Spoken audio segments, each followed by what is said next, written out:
Hello students, welcome back to accounts learning point. आज के video में हम कुछ थ्योरी क्वेश्चंस करेंगे। चैप्टर 1 और चैप्टर 2 से लिए हैं ये क्वेश्चंस मैंने।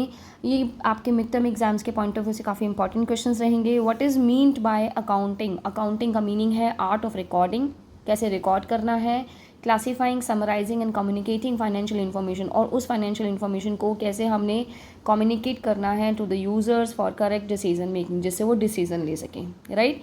Give any two objectives of accounting to keep systematic record of business transactions. business transaction को systematically हम record कर सकते हैं। To ascertain profit earn, कितने profit हमने कमाए हैं या कितने loss हमने suffer किए हैं during a particular period. How is profit or loss of a particular period is ascertain? अब जैसे हमने देखा कि हमें से profit या loss का पता चल जाता है, तो ये profit या loss का हमें पता कैसे चलता है? By preparing trading and profit and loss account, right? How do we ascertain the financial position? अब बिजनेस की फाइनेंशियल पोजीशन का कैसे पता चलेगा? By preparing a balance sheet. Give one point of distinction between book keeping and accountancy. अब accountancy और book keeping में फ़र्क क्या है, डिफरेंस क्या है? बुक कीपिंग एक सिस्टमैटिक रिकॉर्ड करता है, सिर्फ इसमें हम रिकॉर्डिंग कर देते हैं ऑल द बिजनेस ट्रांजेक्शन्स को।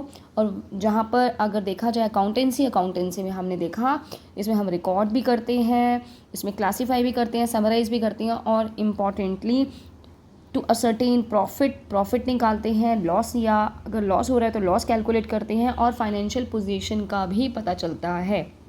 यानी कि जो बुक कीपिंग है that is a part of accountancy, right. अब ये भी एक इम्पॉर्टेंट क्वेश्चन है, right one limitation of accounting. Accounting की कमी बतानी है बेस्ड ऑन हिस्टोरिकल कॉस्ट। जो हमारे अकाउंट्स होते हैं वो हिस्टोरिकल कॉस्ट पे, यानी कि जिस प्राइस पे हमने खरीदा होता है उस पर हम रिकॉर्ड करते हैं। और लेकिन आपको पता है टाइम टू टाइम इसमें चेंजेस आते हैं, तो उस चीज़ का फाइनेंशियल स्टेटमेंट्स जो होती हैं वो शो नहीं करते effect of change in price level. Give to examples of current assets. Current assets जो होती हैं जो हम बेसिकली 1 ईयर में, विद इन अ ईयर हम उसको लिक्विड कर सकते हैं। तो हमें 2 एग्जांपल्स देने थे, इसमें कैश और स्टॉक ले लिया हमने। वैसे अगर हम और भी बहुत सारे एग्जांपल्स हैं, बिल्स रिसीवेबल हैं, डेटर्स हैं। Give two examples of non current liabilities, long term loans और डिबेंचर्स। नॉन करंट यानी कि जो लॉन्ग टर्म के लिए होते हैं, तो इसलिए जो हमने लोन्स लॉन्ग टर्म के लिए लिए हैं, और डिबेंचर्स ये भी लॉन्ग टर्म के लिए होते हैं। What is capital? Capital it refers to the amount invested by the proprietor. जो प्रोप्राइटर यानी कि मालिक पैसा इन्वेस्ट करता है इन द बिजनेस, उसको कैपिटल बोला जाता है।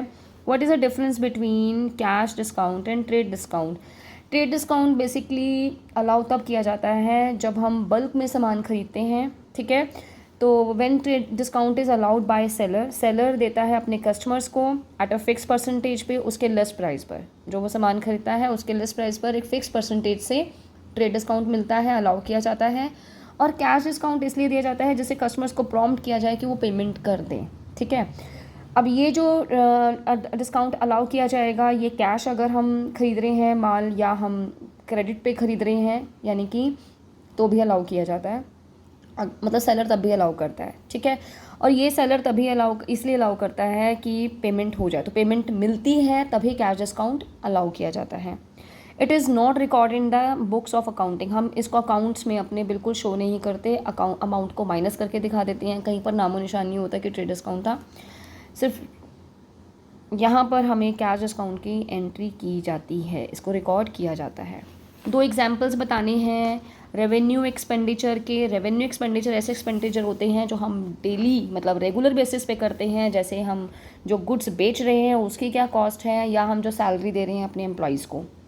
Give to examples of capital expenditure. ये ऐसे एक्सपेंडिचर्स होते हैं जो हम मतलब कुछ लंबे समय के लिए करते हैं। अगर हमने एक खर्चा कर लिया है तो लंबे समय का है, जैसे हम एक फिक्स एसेट खरीदते हैं तो उसके बाद 7 साल 5-7 साल छुट्टी, ठीक है ना। Payment of long term loans, और अगर हम लॉन्ग टर्म लोन्स अगर हम पेमेंट कर रहे हैं तो अब उसके बाद अभी फ़िलहाल कुछ सालों तक हम लोन नहीं लेते। What is a voucher?